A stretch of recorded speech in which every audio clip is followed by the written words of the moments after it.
Okay, in terms of the stuff, deadlines are unchanged. So, exam 3, covering part 3, exam 4, covering part 4, and quizzes part 4, covering, shockingly enough, part 4. Deadline April 26th, so not this Friday, but next Friday. And then end of day, which is 11 to 9 p.m. Exam number 5, the exciting final, covering all the things, deadlines during the end of the normal final time during finals week. And to see if you need the final, thing to do is once you've done the 4 exams, all the quizzes you wish to do in the paper, look at your overall grade. If it's already an A, you're done, because you can't get more A than A. If it's less than an A, then you can get the grade estimator from Blackboard, either in Sheets or Excel format, put in your best 3 exams, put in your overall quiz grade, overall paper grade, and then put a hypothetical 100 for the 5th exam. And if that brings it up to a letter grade or more better than your real overall grade, then doing the final could be worthwhile. If it doesn't boost it up at least a letter grade, then it would change nothing. So if you had like an 82.5 and the final would get you an 84.7, it would improve your numerical grade but not your letter grade, so it would do nothing. Not taking the final can't hurt you because it's already scored as a 0, so there's not going to be any sort of terrifying sudden zeroing at the end. Anything you haven't done is already zeroed, so your grade at worst stays the same and cannot drop. If you do see it drop, something is going wrong with the demons of Blackboard, so contact EIT to have them do something about that. For the paper, emergency deadline is today, of course, at 11 to 9:59 p.m. on Blackboard, and when you upload it, be sure it's a Word file, doc or PDF. Yep. Otherwise, Save Assign will just... No Apple, whatever it is. Yes, none of the pages stuff, because it will just, for some reason, it'll just choke on that. Desperation deadline April 26, end of day. Tomorrow, nothing to do directly with this class, but there's the assessment roundtable, and I'll be there 12 to 3. So if you get an office during that time, we'll be there. I'll be over in 447 SBI North. And if you want to see the assessment roundtable, because everyone loves assessment, everyone's invited to assess. Okay, before getting to our new stuff, anything about the stuff that has been, or the stuff that shall be, or the stuff that needs more stuff. That's all about it. The paper tonight is due 11:59? Yep, 11 to 9:59 p.m. Yep, and that's the full credit deadline, so you get your score. Anything else? Okay, so last time we're looking at testing the moral status of artificial beings, and so it's a variation of the problem of other minds. Namely, how do you know something's got the thinks or the feels?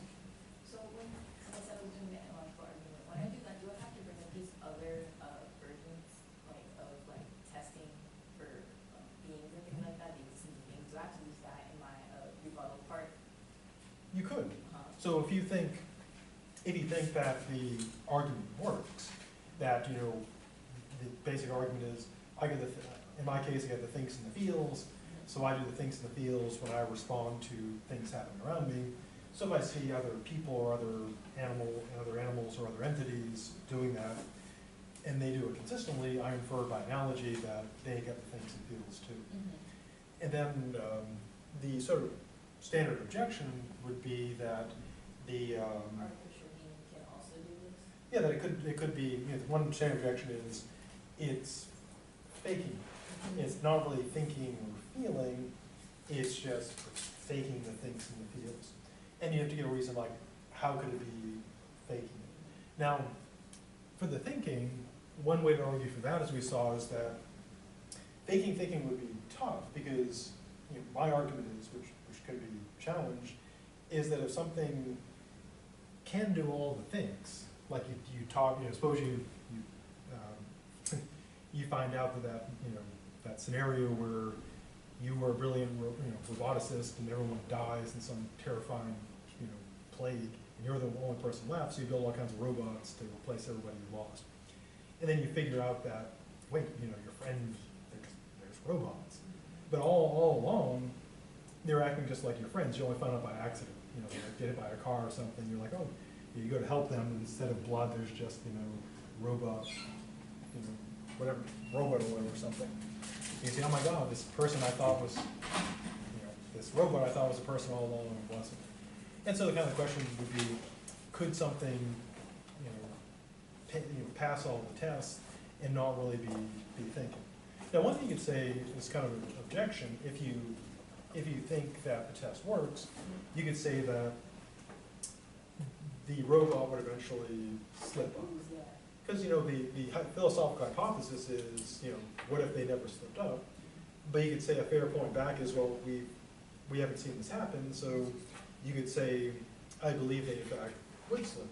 Because I was writing that down, like when I was in the outline, but then I was like, because we haven't really gotten to like this part yet, so I was like, can I actually use this, or do I have to use it?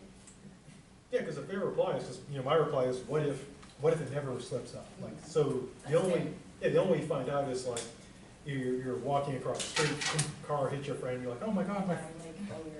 Then you look and, their head's cracked open, you just see like, CPU and a processor, no brains. And so you'd say, what you could say is, well, I would be able to tell that there would be some, like you said, there'd be some things you would catch them on. I mean, in science fiction, there's full of examples where people figure out that it's a fake, something they do wrong. Now you can also, to add more stuff in the paper, is look at the test for the feeling. In that case, you could say, well, if something seems to be engaged in all the feeling, and you could argue that it could just be faking, and that would be a very plausible argument, because even if we think other people feel, we're pretty sure people feel, but we're also pretty sure they fake feeling. So we can't know for sure if they're really got the feel or they're faking it. And so if we used these language-based tests, talking to entities like a robot, etc., they could be just like actors. They're playing a role. Okay, see, I understand that, right? Like, even if someone is faking it, right, there's still the A, like the A, which is the cause, it still occurs in their mind, even though they're faking it. Like, even though A occurs, and then B would be the faking emotion, A still happens, proving that people still have minds. Yeah, you could argue that, because one approach is that in order to fake the feeling, that would require so much horsepower that maybe they don't feel, but if they can do all of the appropriate feels just by, using their thinkies, you have to say, well, they've got to be thinking. Because even if you have doubts about them actually feeling, you'd have to say, well, they've got to be able to think, because they never screw up on the feels. Or if they do mess up, it's well within like how humans mess up. Because sometimes we mess up on the feels. We respond like in ways people think we shouldn't. They expect one thing, we do something that disappoints them. And so you could argue that even if something doesn't relate to feels, and you go, aha, you don't have the feels. I mean, if they're doing it, faking it so well, we'd probably say they've got to be thinking. So you could still argue that even though they don't have the feels, faking requires so much think, do they still get moral status because they're thinking? Also, can you find the word, postulate? It's the assumed theory. Oh, postulate. There we go. Yeah. Say it again. Oh, postulate? Means assumed thinking of others, right?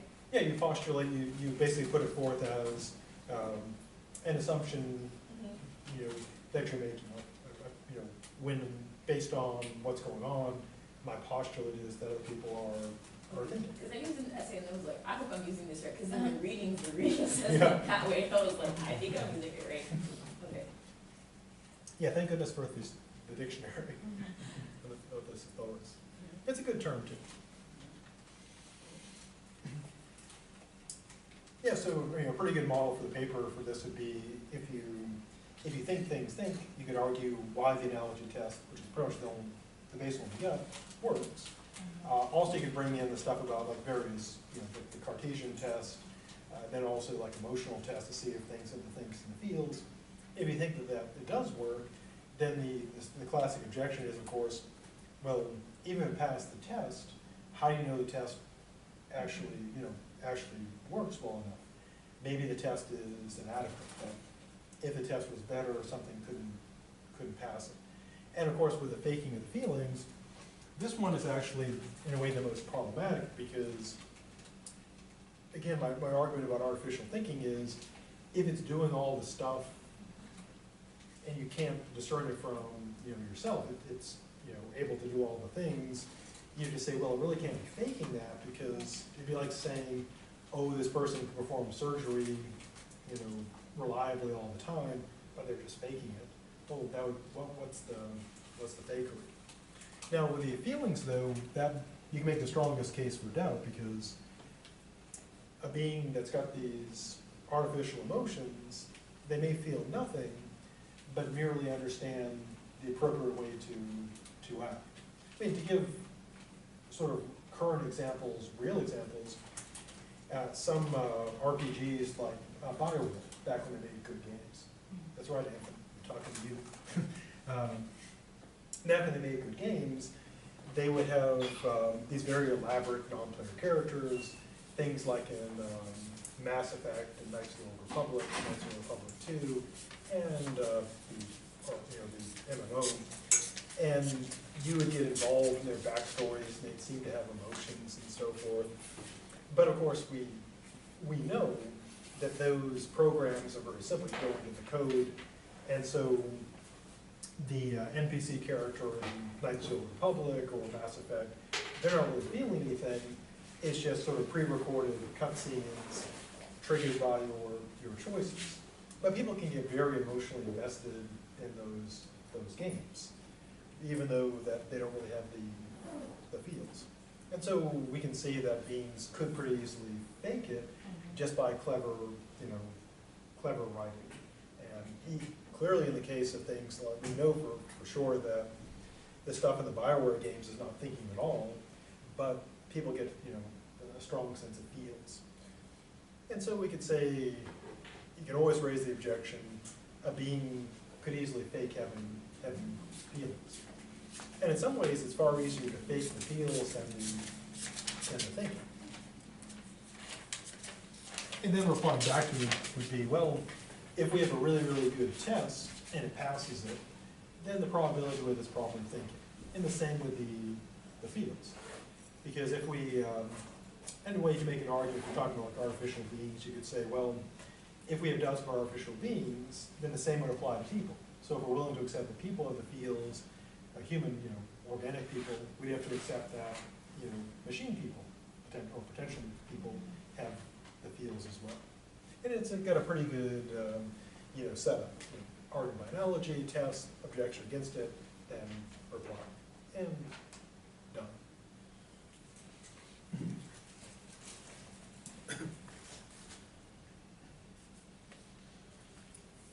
Now, we're dealing with the fields. The challenge is, of course, coming up with a reliable test. And one of the problems we run into is we would need a test that even humans couldn't fake reliably. And that's really kind of a challenge because we don't really have that test. In a way, if you want to be critical of this, one way in a way we'd never know is because we, again, going back to argument by analogy, I only know that I have the thinks and feels. So I already know. So no test is going to be needed for me to convince myself I got the feels. I wouldn't say, gosh, I failed the test, I guess I don't have the feels. And so, in a way, you could say we can never know if someone else has got the feels because maybe they're always faking. They're just super good at faking. Now, we do a fictional example from the movies. And the problem with fictional examples is, of course, they're fictional. They're just made up. They don't really tell us what would happen. It's kind of like when people say, who would win in a fight, Superman or the Hulk? And the obvious answer is, well, who's writing it? Is it DC? Then Superman wins. Is it Marvel? The Hulk wins. In a way, it's kind of an interesting but meaningless question. And so the fictional example is all just made up. And it works in the movie because the author, the screenwriter says that it works. Now, the test in the movie is essentially an emotional test, because the replicants in Blade Runner, and also the original book, do androids dream of electric sheep. The idea is that the replicants, they don't live longer. They're basically created as adults, so they don't go through the process that we go through to develop all our feelings. And so the test revealed, through asking these questions about fields, that they haven't got the right sort of fields. So they failed the test. In a way, it's kind of interesting, but in a way it's kind of weird, because it's like, well, if they're replicants, why not just like put like something in their DNA that says, hey, it's a replicant, you just take a blood sample. Kind of like in, if you ever saw the Battlestar Galactica series, the reboot, similar thing, like, oh, they're Cylons, and they can do all kinds of weird things, like their spines glow, and they can plug into computers, yet there's no easy way to test them. It's like, well, I think a glowing spine or ability to plug a computer right into your nervous system, that would probably, be effective. But kind of the interesting conceit is that there's no way to tell except by this emotional test. And in the Battlestar Galactica series, Dr. LaBossiere, yeah, I think that's his name, he was working on a test for this, although faking it, because, spoiler, he's kind of a traitor guy. So these tests, these theoretical tests, these fictional tests, do provide an interesting starting point, kind of a conceptual what if. So to determine if artificial beings have the right sort of fields, we would need the right sort of test. So we got fictional examples, but again, fiction is fiction. So intuitively, we'd say, yeah, we could have this. So do we have anything that's real that we could use? Well, enter psychology. Psychologists, of course, try to develop tests for testing the fields, to see how people do the fields. So what we'd be testing for would be what some psychologists call emotional intelligence, or EQ, as opposed to IQ, which I always thought was kind of BS, but and my friends in psychology said that was terrible, which is probably true. So what we've got here basically is the problem of other parties, namely, do the other entities, do they get the fields? Now again, as I mentioned, if you knew this stuff, you could manipulate other people. Now, one interesting thing, because the question would be, well, how could a being that doesn't have the fields fake? Because if you go to sci-fi, one thing that's kind of a common theme in like sci-fi and robots is when there are robots that are trying to pass as human, they always kind of, but there's kind of like a screw-up thing. They don't get it. One example of this is there's an old Star Trek, the original series, back with the original Kirk and Spock. I think it's called like Sugar and Spice, something like that. I used to know all my titles. There's an episode where, spoiler alert, for a series that's been out for 50 years, there's one where the Enterprise goes to a planet to relieve, to find this scientist, and they're doing research on an alien world where the civilization was wiped out. And spoiler, it turns out that the scientist has been, basically died and was replaced by a robot. The robot thinks he's the scientist. And they also create like, the usual thing, they create like a fake Kirk, etc. Now, in the episode, the scientist who's been replaced, he's like an old flame of Nurse Chapel. Actually, Gene Roddenberry's wife. She's the actress that plays that character. And the way he gets like outed as a robot is he doesn't have the fields.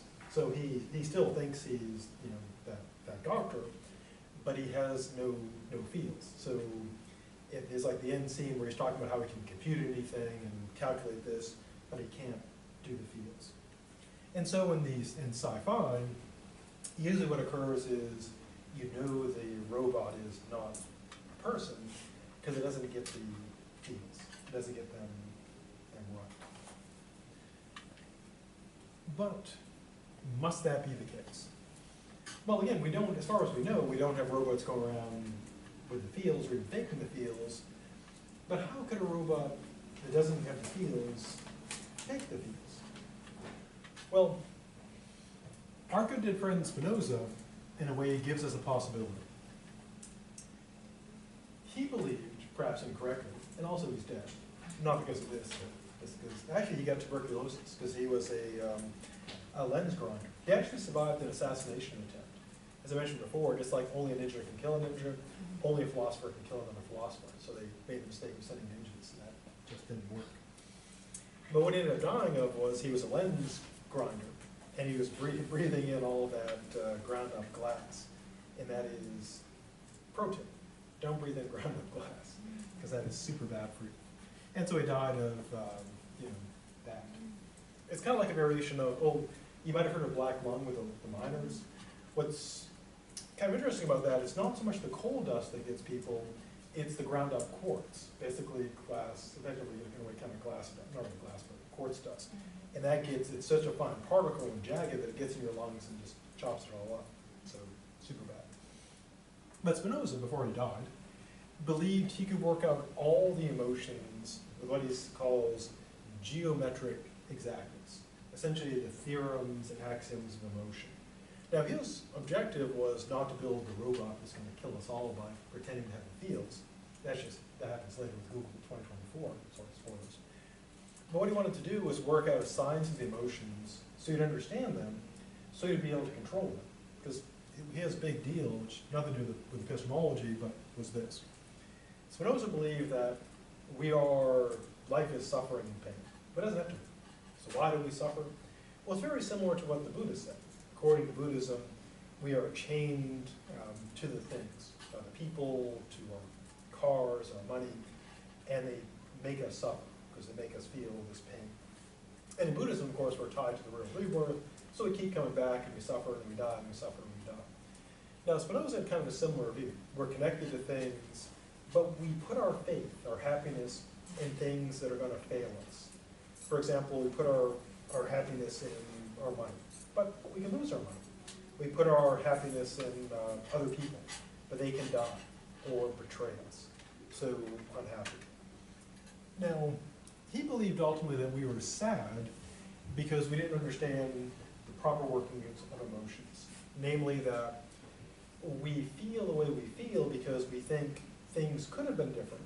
So we feel like if we make a bad choice or our relationship fails, we think we could have made it work, but we fail. And we think about the future. We think that things could be different. But Spinoza says once you figure out how the emotions work, he doesn't think we'd stop feeling, but we'd understand that things can never have been different because everything is determined. So all that occurred could not have been different. So if someone had a bad relationship that ended like super badly, they couldn't have done anything different. There's literally nothing they could have done. So don't feel bad about it because there's nothing differently that you could have done. And the future is going to be what it's going to be. There's really nothing you can do. And he believed he could work out exactly all the emotions. And once you understand them, he didn't think you'd stop feeling and become like a cold, unthinking machine. He believed, though, you'd have control over them, so you would not be suffering as much. Or so he thought. So if Spinoza, or somebody, now like someone at the Googles and the Facebook, can work out the algorithms of emotion, then a being that doesn't feel could think its way through feelings. It could run through the appropriate, could look at a human, see see how their face is doing its thing, run an analysis, and analyze their words, run it through their emotional algorithm, and get out the appropriate response, even though it feels nothing. Now, so how would this affect its moral status? Well, one thing would be, yes, someone that doesn't feel could fake the feels. But, as I argued before, it would still be a thinky thing. So being able to do that sort of complex, calculations and know all this stuff, it would have to be pretty smart. So it'd still get moral status for being a thinky thing. So if morality's status is based on thinking, you could say, well, if it's doing all the emotions correctly, there are two options. One is it's really getting the feels, in which case it gets status for the feels. Or it doesn't feel anything, but it understands emotions and is doing all the thinking, in which case it'd get moral status for being intelligent. So either way, we'd say it gets the status. But you might say, I am not convinced. How could a thing do all the feels right, but not have the feels? And again, in sci-fi, that's kind of, kind of giveaway in the, Star Trek, Twilight Zone, Outer Limits, the robot always gets it wrong somehow. Now,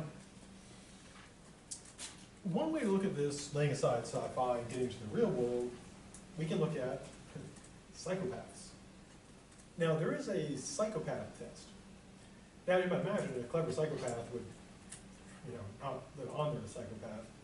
But they found, because you normally think of psychopaths as people who are, all psychopaths, all like murderous and stuff. But interestingly, there's two types of empathy that exist. One is warm empathy, which is you got the feels, and sort of the extreme psychopath, they can be very smart, but they don't have the feels. They don't feel, suppose they don't feel what people feel, or supposed to feel. Interestingly though, psychopaths can have cold empathy, which sounds like a weird thing, but is a thing. And this is where I got the idea for, beings being able to like think the feels. Hey cat, just cruising along, doing his thing. So a psychopath need not be like evil or terrible, because what they can do is they can learn intellectually how the feels work. And so they can, on one hand, they can be faking it. They can be pretending they get the feels for, I guess, evil purposes.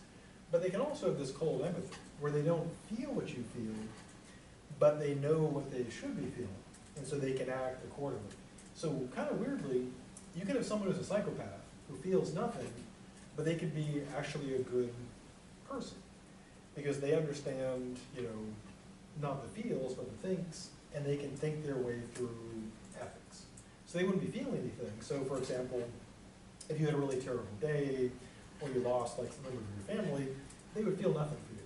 There'd be no feeling at all, because they can't feel. But they would know the right ways to respond. Now on one hand, if they're doing it, for malign purposes, that'd be terrible. But if they're doing it because they want to do the right thing, then maybe not as good as the feel, but they're at least doing the right thing. But in any case, we can always have room for doubt. So in the case of other people, we might doubt, how do we know when someone really has the feel and when they're just trying to manipulate us? And so there was always this doubt. So we'd have to say essentially, how good is our test? And we'd use it as an analogy to medical test. None of them are 100%. But in general, you'd say, if you get this result, then probably get this cause. So we end up still with that problem with our minds. There's always, people can always raise the question, but how do you know it's really got the feels? But one way to kind of sidestep that is to say, well, there is a metaphysical question. Does it really have the feels? But then there's the moral question of, should we treat it like it's got the feels or the things? So how do we do that?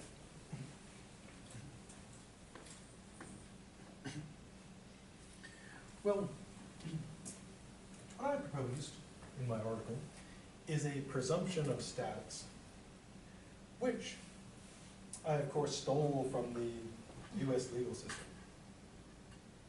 But I'm not getting arrested for it because it's public domain.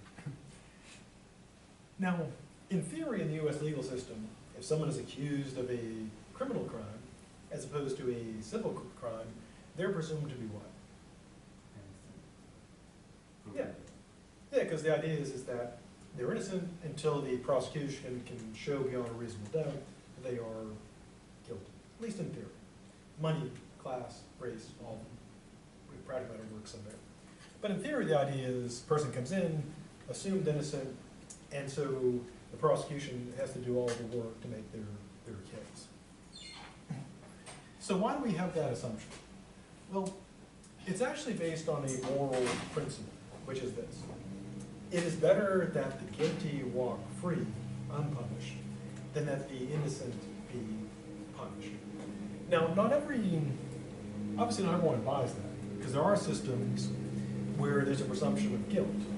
For example, the old Soviet Union, the assumption was anybody accused by the state would be guilty, because the state would not bring an innocent person to trial.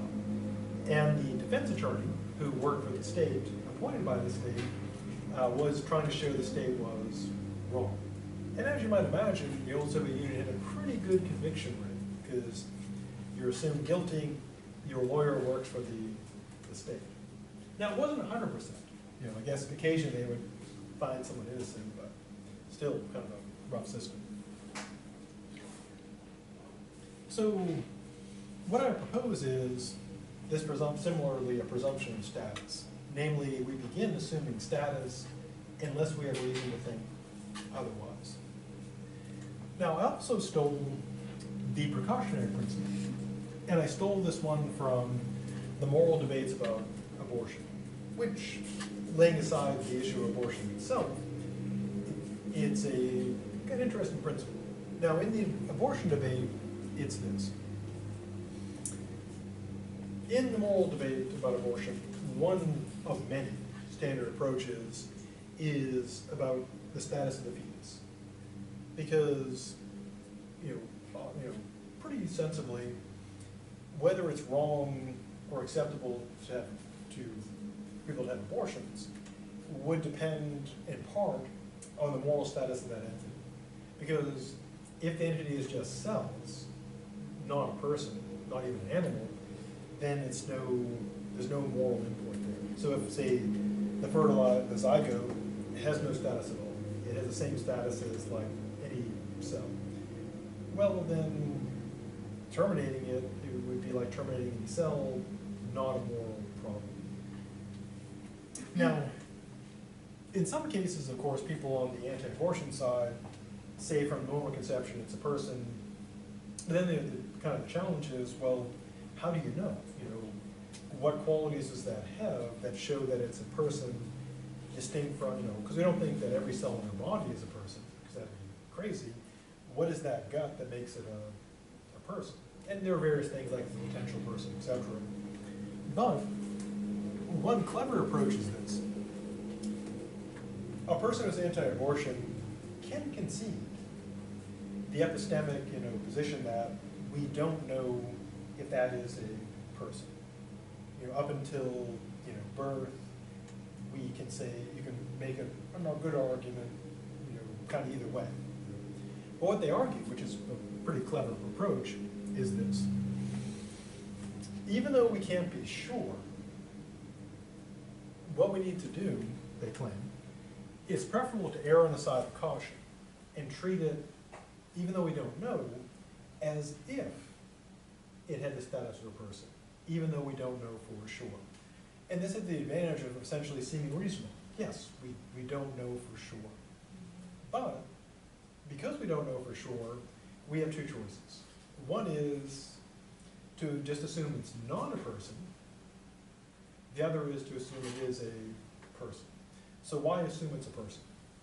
Well, the anti-abortion argument essentially is this, that an actual person, a mother, should endure some negative consequences to avoid killing what might be a person. And the question would be why?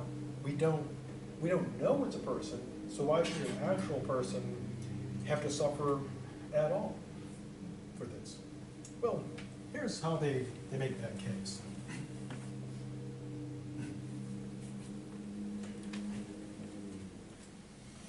In the case of the anti-abortion argument, you can use like an analogy. Suppose you're, we can take an example from that Blade Runner guy. Suppose you wake up in the middle of the night and you hear like a strange noise in your bathroom behind the door. Should you A, grab your gun and just start shooting through the door, or B, not do that? Not do that. Yeah, I mean, you put yourself at risk, because maybe it's an intruder. If you don't shoot it right away, maybe it'll come bursting out of the bathroom and kill you, so you could die. But morally, we're expected to take some risks, because it could be, yeah, you may fire through the door, and hit someone, maybe the noise you heard was, say, like the rack in the bathroom where you have all your stuff, it collapses to the ground. You wake up and you fire through the wall, and you hit your neighbor next door and kill them. So that is, if you might be hurting a person, you're required to take some risk. Because if you don't immediately start blazing away, you're at risk. Somebody come charging out of the bathroom, kill you. But you're expected to take some risk to avoid just like killing. Now, what about the case of, and it does have some plausibility to it, that we just can't, even when it puts us at risk, we just can't be doing stuff that might kill a person. Now, what about the case of artificial means? Well, the argument that I get, again, for artificial means, would be that we should presume status, because doing so would generally avoid more harm than it would create. Just like in cases, where if you're not sure, person, not person, in general, most times, it's better to not do the killing thing because you might be killing a person needlessly. For example, suppose, 10 years from now, they replace all the baristas at Starbucks with Starbucks, and they still screw up your name now, because that's just part of the experience. They know what your name is. They just don't care. And you don't know, is the barista bot actually, thinking and feeling? You don't know. They make witty banter with you, just like the baristas do today. They talk about how they really want to be an actor. They're just at Starbucks, now, being polite to them would cost you nothing, and maybe they have the feeling. So instead of just saying, "Give me my Starbucks, you stupid, toaster," why be racist against the barista bot? Because you might ruin. They may go, "I can't believe what that meatbag said to me. They called me a toaster. Can't believe that crap." Yeah, let's go kill all the humans. I'm in. Yeah, so it costs us nothing to be polite to them, so why not? So presume status. Another example, suppose Sony brings forth, they made the robot dog before, suppose they go like a new robot dog, RoboDog 2. And it acts just like, it does all the normal dog stuff. And suppose, someone, for whatever reason, they don't want their RoboDog anymore. Well, one option would be to just like throw in the trash. The other option would be putting it up for like adoption, virtual adoption. Now, we don't know if RoboDog, RoboRover has got the feels, but maybe it does. And someone who threw like a real dog in a dumpster, that would be horrible. So what we do is, well, it really costs nothing to say, hey, anybody want my, looking for a good home for RoboDog? It requires like a little bit of effort.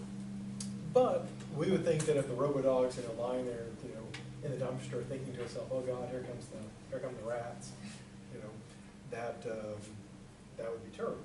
So why not just presume RoboDog's got the status? Because it cost us little or nothing, so why not? Now, an obvious objection is this: if we presume status, this could create more harm than good. For example, let's up the consequences. Imagine you're a firefighter, and there's like a blazing fire. You rush in, and you find a human, and you find an android, and both of them, like the human's like, "Oh, my legs are broken," and the android's like, "Mine too." And you can only you can see like everything's falling around you. You got to grab it. You can't "Oh, I got this. It broke away a lot. I can only carry one of them." And so you have to choose. You're pretty sure that the building's going to collapse soon, so you rescue human or android. Now, if you say, "I don't know which, let me quickly flip a coin," "Okay, robot, you're coming with me."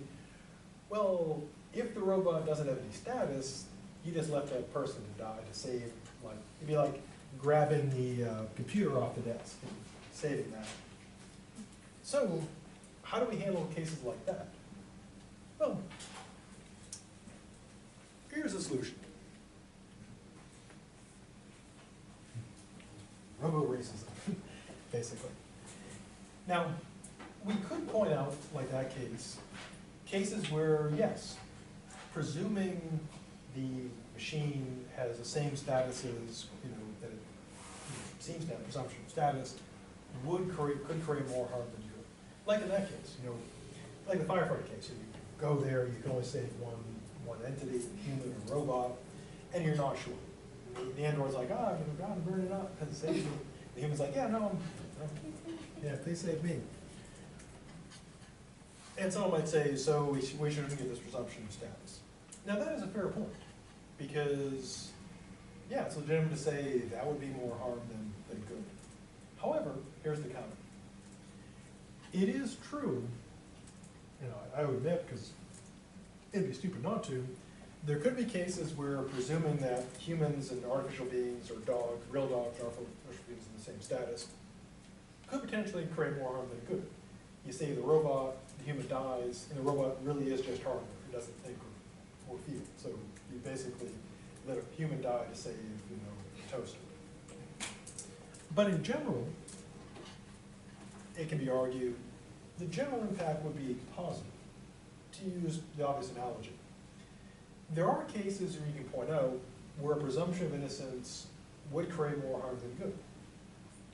Cases where someone is clearly guilty. Everyone knows they're guilty, but because of the presumption of innocence, you just can't say, yeah, we all know they're guilty, you gotta prove it. And there are cases, often famous cases, where, yeah, everyone knows that they did it. But because of the way the legal system works, the presumption of innocence, you can't prove it beyond a reasonable doubt. Now, when those things happen, people often get angry, and they're like, we know this person is guilty. We need to change this so that they get, get their due.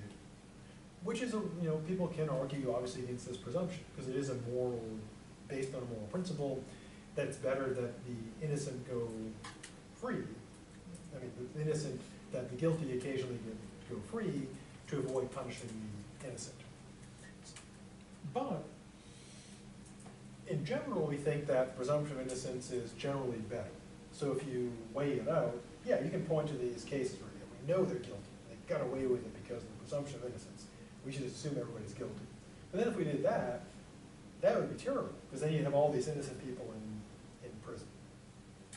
So we can acknowledge that the principle of presumption is not perfect. I mean, just like with the presumption of innocence. Yeah, there are cases where the person is, everyone knows they're guilty, but they get away with it because the meddling kids didn't meddle hard enough. They blew it, Scooby-Doo. But in general, when you think about it, well, if we made that a general policy, then you might be in court and be innocent, and they're like, you're guilty.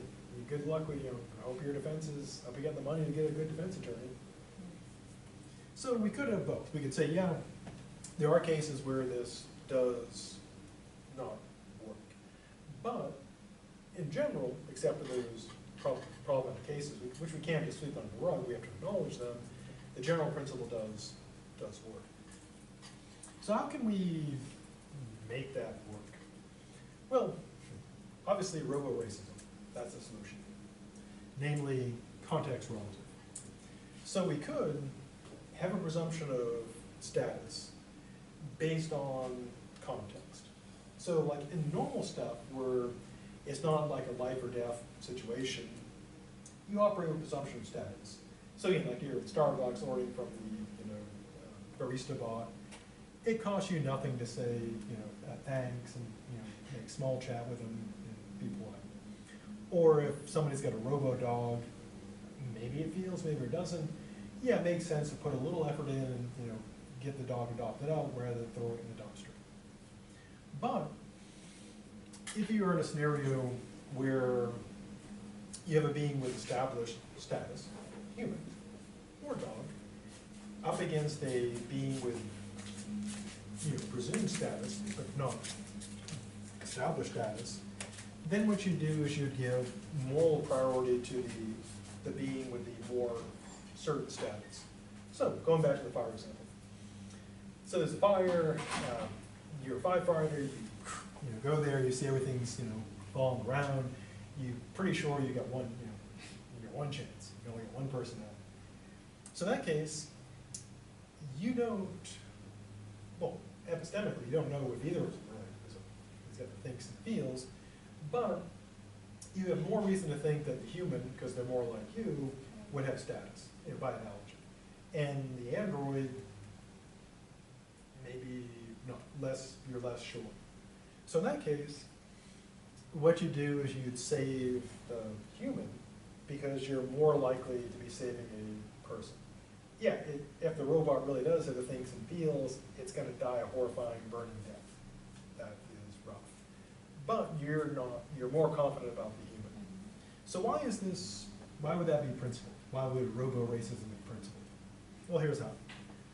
We have other situations where we do have potential knowledge and that we're more or less confident. For example,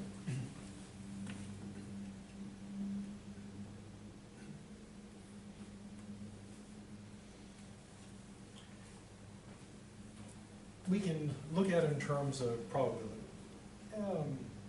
So what we do as a practical matter, is if we're thinking it through, is we assess risk. So what we could do is, again, if we get a freeze frame, kind of like in those moral training videos. Welcome to the Firefighters Academy. Here's a scenario for you. Sally the firefighter is there. She shows you going to the room, and there's the android, and there's the human. What do you do? And then it freezes there. What is the right choice? Save the human, save the android. So one way to look at it would be probability.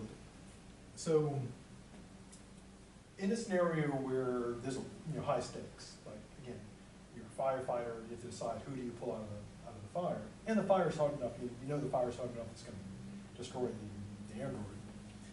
What you do is go by the probability that it has moral status. So the risk that you'd be doing wrong to an artificial being would be basically based on the likelihood it has this status.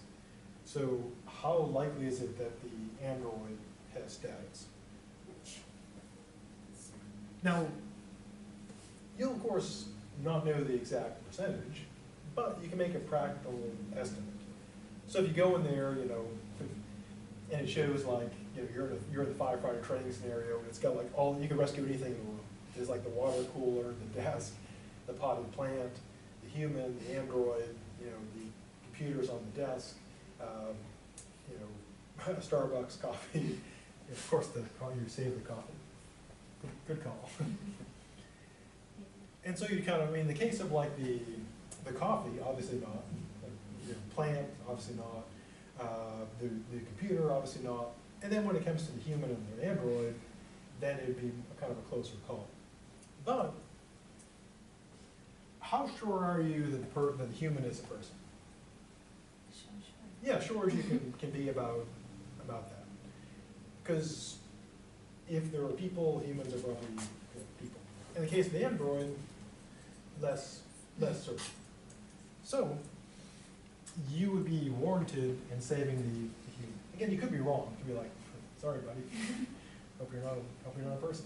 So again, robo-racism saves the day because we think the machine probably is less likely to be a person. We're more confident about the human.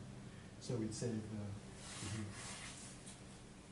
Now, interestingly, if there was a robotic firefighter, they'd be more confident about the robot. Because I don't know, do those meat bags, do they actually think or feel? Who knows? They're all squishy and gelatinous, and they leak from everywhere. So, God, they do. They don't want to touch those things.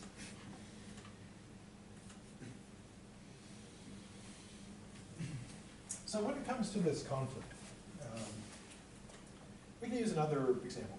So imagine we have a scenario like the reactor in Japan, or any reactor, where it's melting down. And so suppose you get the reactor melting down, and you have a human nuclear expert who can go and shut it down, and you have a robot expert who's going to shut it down. But the robot expert is not is an android and seems to have all the thinks and feels. So you gotta figure it out. Well, the solution again here would be, if you want to avoid being called robo-racist, you can say, I'm not robo-racist, I'm just doing a risk calculation. Here's how you could do it.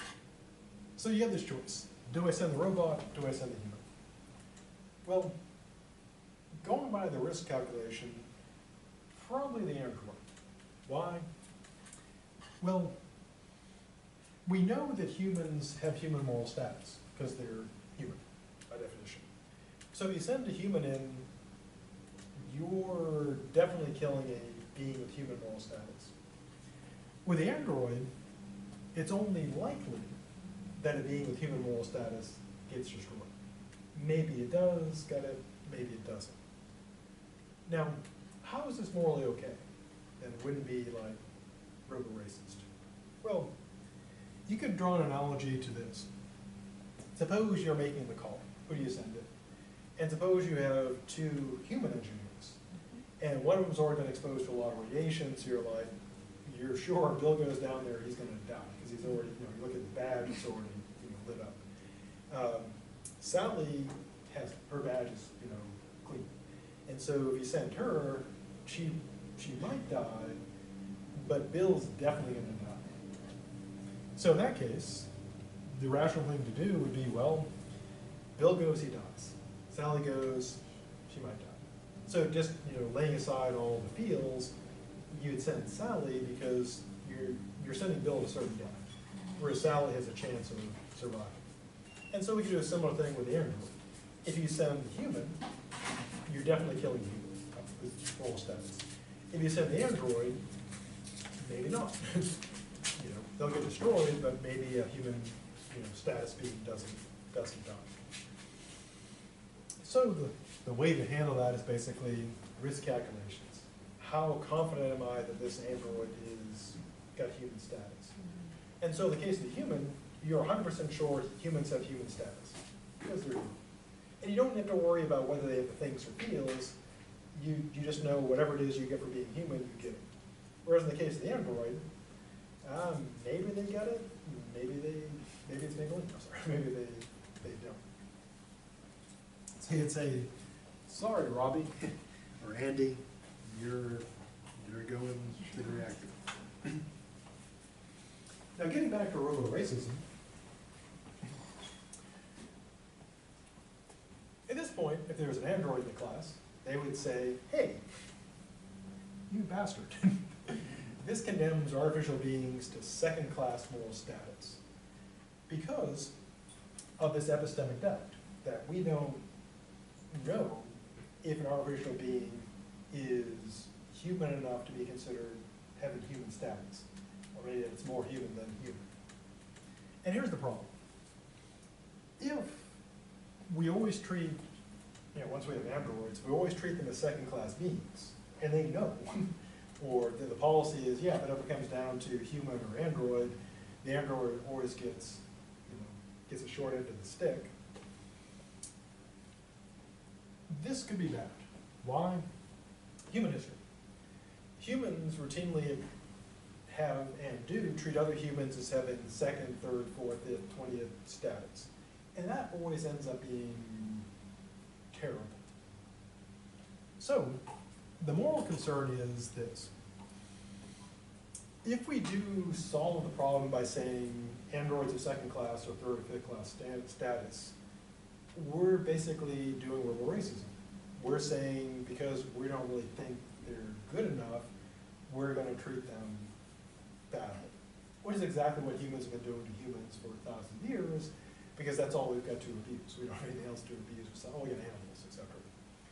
And so that could give us a reason to give artificial beings equal status, so we don't basically recreate the problems of the past. But then, of course, people make the robo-racist argument, well, aren't they really just inferior? Which is what people say about other people. Aren't they really just inferior?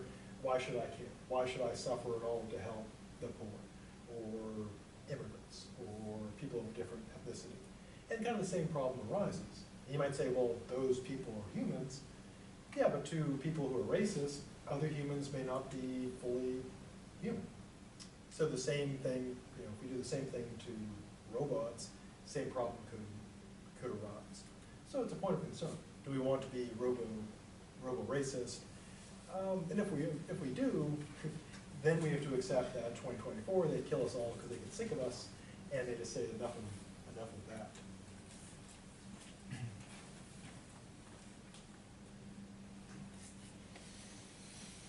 So one option is, again, probability. What's another option? Well, another option is what I call the ersatz option. And ersatz is kind of a cool word. It's, one way to think of it is, it's kind of like a virtual status. If you have ersatz status, which sounds cooler than it is, you don't really have that status, but it's as if you do. It's kind of like a virtual status. It's not the real thing, but it's as if. Now, why use this argument? Well, here's one. There may be artificial beings where we're pretty sure they lack status. But even if we're pretty sure they lack status, we can make a case we should still grant them status. Which again is kind of an odd thing. It's like, yeah, I'm pretty sure they haven't got any status, but we should probably treat them as if they do. Why do this?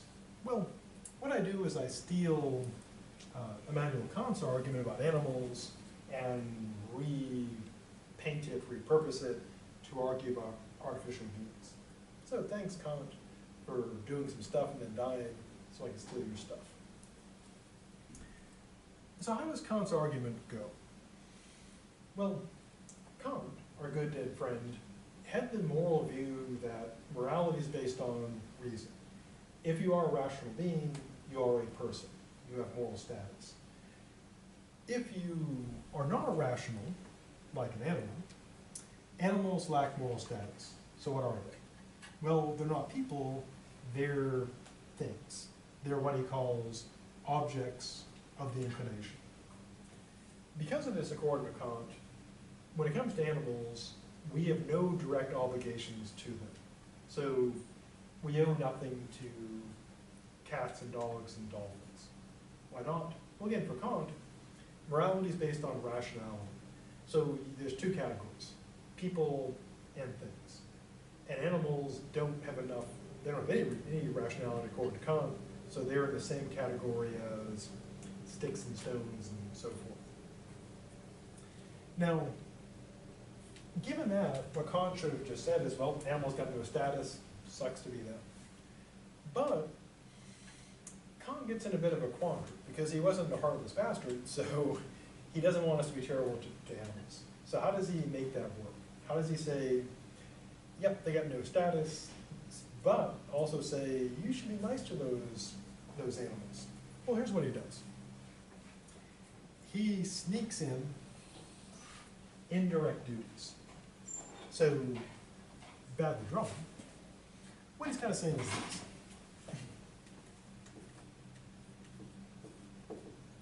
Suppose you have somebody and they got their dog, Old Yeller.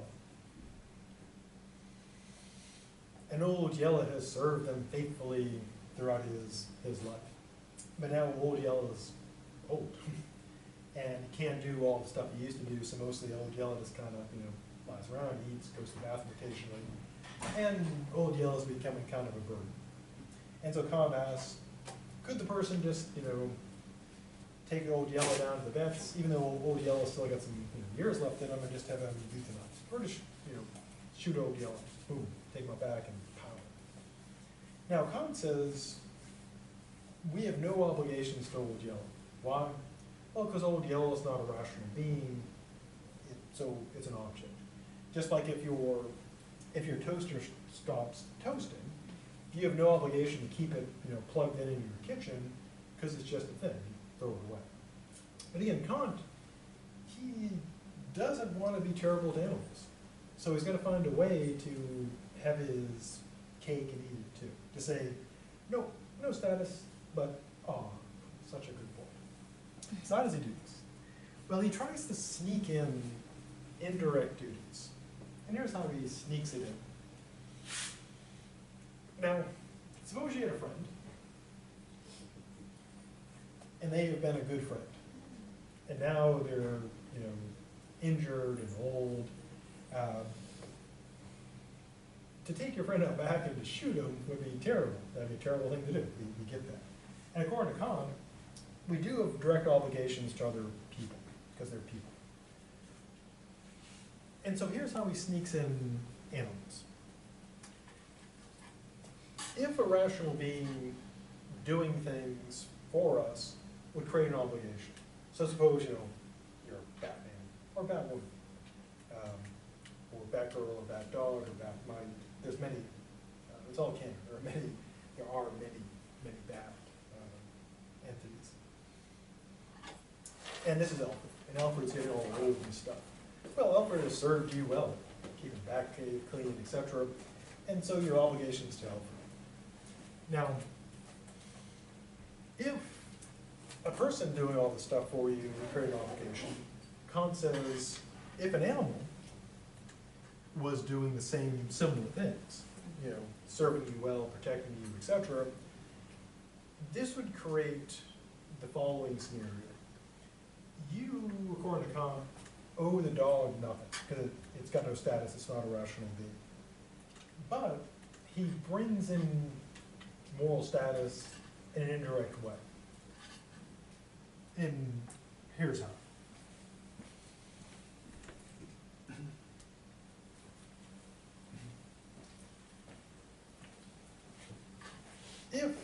So suppose we got Alfred, of course.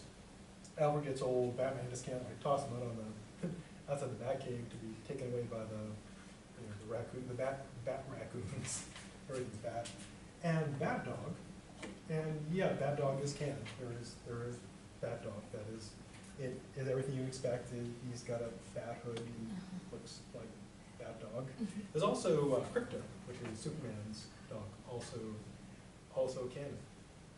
I don't think there's a spider dog though. There's a spider pig, which actually came from The Simpsons. Spider pig, but then they actually made it it's Spider Ham. Sorry, there's Spider Ham from Spider-Verse. So Batman, according to Kant, owes Bat Dog nothing because Bat Dog is just an object. But Bat Dog is served him loyally and well, doing all the Bat Dog things, fighting the crime, etc. So what Kant would say is this: if Batman threw aside Bat Dog,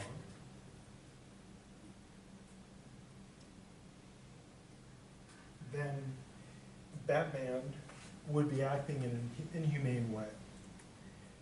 Now, according to Kant, he owes nothing morally to Bat Dog directly, because again, Bat Dog, just like if he had the Batmobile got all busted up and was wrecked, you could just toss it aside, get a new one. But in the case of Bat Dog, Kant would say it would be wrong to do that. And here's the challenge. Why? Well, this is what he claims. If Batman was bad to Bat Dog, and just tossed him out like, a broken Batmobile, according to Kant, Batman would become a worse person. By being cruel to Bat Dog, that itself wouldn't be wrong, because he was just like throwing up a wrecked Batmobile would not be wrong. But if he's bad to Bat Dog, then he becomes morally corrupted potentially. So then he would fail in his obligation to people. To use an analogy, we can think of animals in Kant's approach as moral practice for us.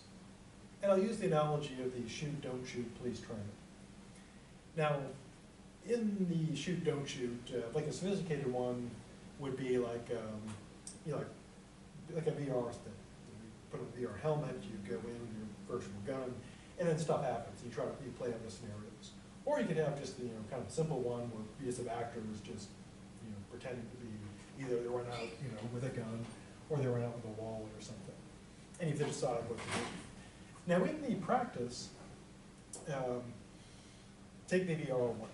Morally, do you owe the virtual people in the shoot don't shoot training? Do they have any moral status?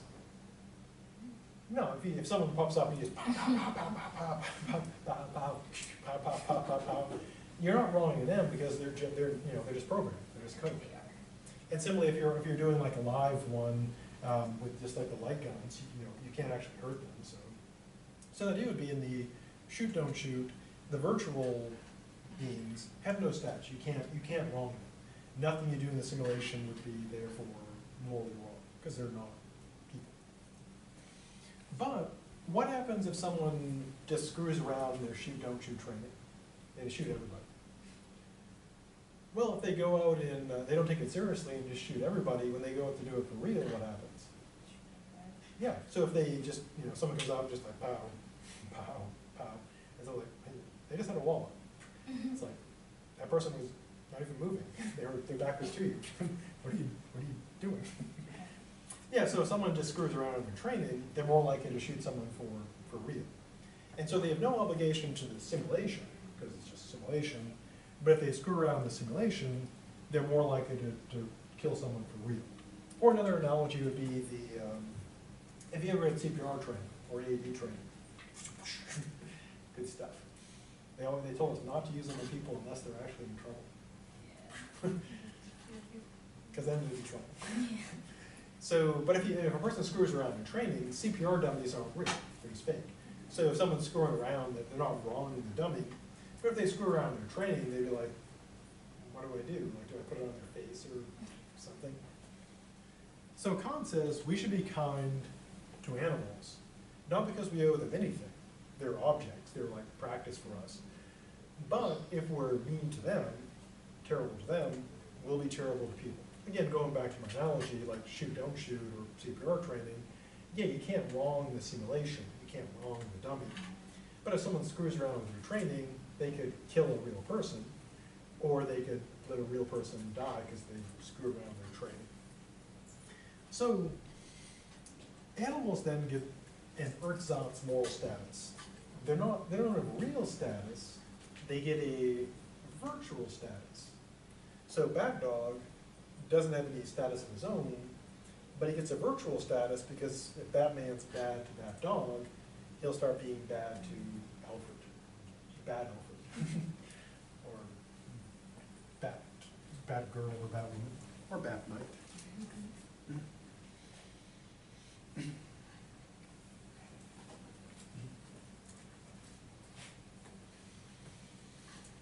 Now, one thing we run into is this kind of problem. Namely, in the case of animals, one that arises is this. For Kant, animals are objects, sticks and stones are objects too. But we don't think we have any obligation to sticks and stones and rocks. So what is it about animals that gives us this obligation? Well, since our concern here is with artificial beings, what can we use to illustrate it? Well, fortunately, even though we don't have Roller Dog, we do have Hitchbot. And here's the Ballad of Hitchbot.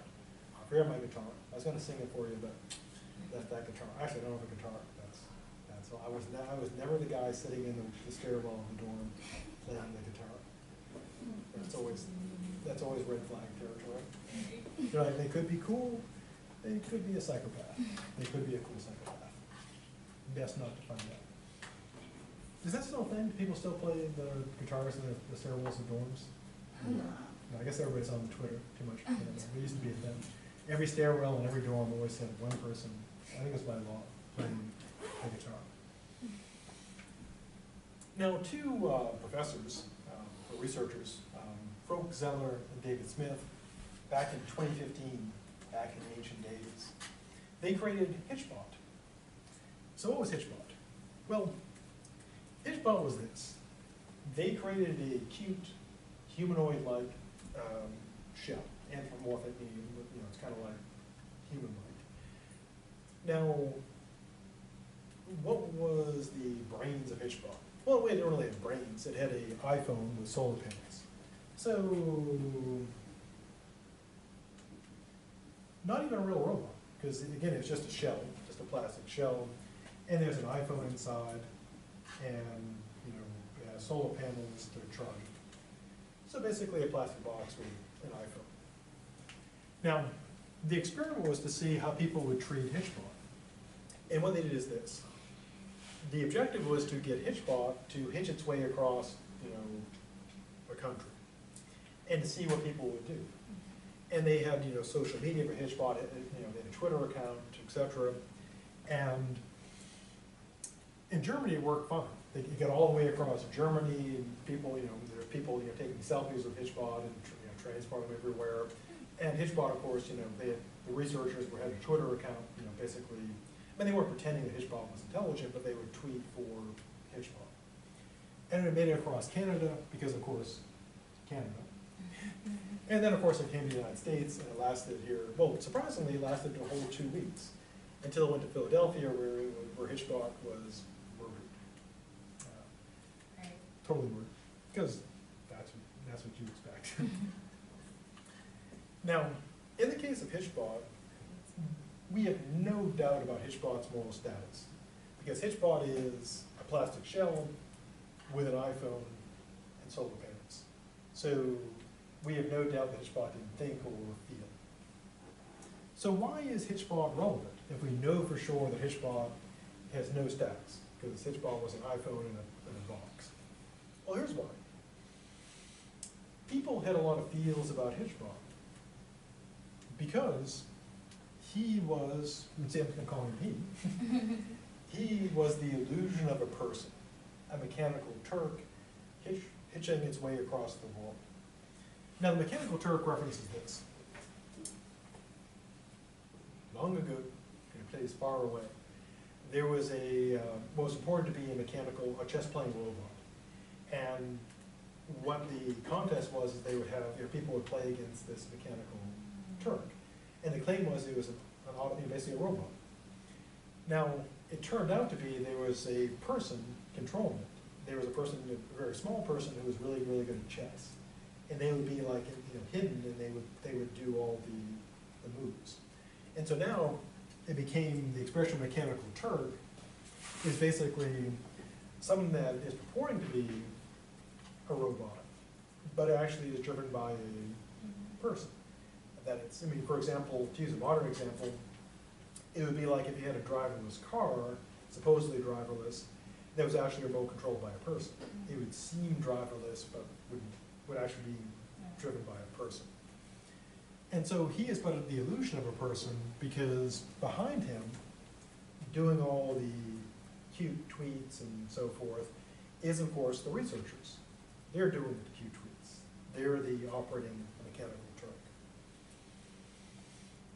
Now, since Kant claims that animals are objects, and HitchBot is an object, we could take HitchBot as morally equivalent to an animal. But again, here's the problem. And we'll close with this and then solve it next time. If we take any object to be the same as an animal, because it's an object and animals are objects, that would seem to make all objects, like rocks and soda bottles and chips and so forth, to have on par with animals. So that's the problem. And then next time, we shall solve that problem. So have a good rest of the day. Deadline for the paper, remember, is 11:59 p.m. tonight. If you run into a problem, I check my email until 5. So if you like it, bad things happen, email me then. If bad things happen after 5, then upload it to the 50% deadline, so that way it at least gets into the system. So see you on the Thursday. Good luck with the paper.